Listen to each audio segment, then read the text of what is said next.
So if we look at the food guide, the cover page, we can see that there's three groups. We have fruits and vegetables, and we see that it's about half of the plate because we really want to encourage Canadians to eat more fruits and vegetables. The new Canadian food guide no longer has suggested portions. The three categories are shown on a plate. Half the plate for fruits and vegetables, the other half for whole grain and protein. Meat and dairy are included in the protein section but no longer have their own categories. In fact, the guide recommends eating plant-based protein more often. What do these changes mean when we're actually food shopping? Well, dietitian Jessica Cool is going to walk us through it. So, Jessica, what is plant-based protein? What should we be buying? I'll give you some examples. Say we're shopping, which we are right now. You can get some walnuts, so nuts are a good example. Some pecans are a good example. Yeah, some people might be saying, okay, plant-based, maybe that's more expensive. What's affordable options?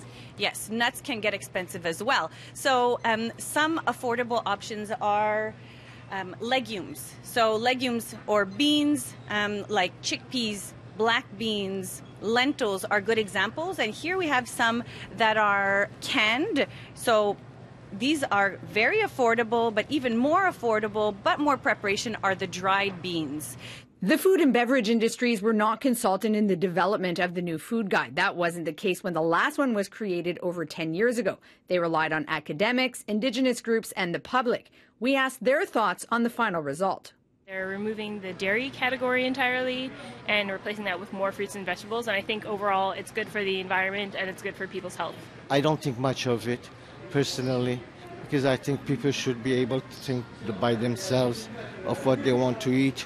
I could be eating more healthily than I do, so I guess knowing what those parameters are is useful. The guide also says water should be your drink of choice and to limit sodium, saturated fat, and sugar. So excess intake of saturated fat, sugar, or sodium are linked to higher risk of chronic diseases. I name certain things like high blood pressure, heart disease, stroke, type 2 diabetes, and certain forms of cancer. There's also an important educational component to the new food guide: cooking more, being mindful when you eat, and learning to read labels. What I would tell Canadians is that, look for foods that you will bring home, the fresh foods that don't necessarily have labels, and cook more often. The new food guide will be available to consult on your smartphone. In Montreal, Tenneriello, City News.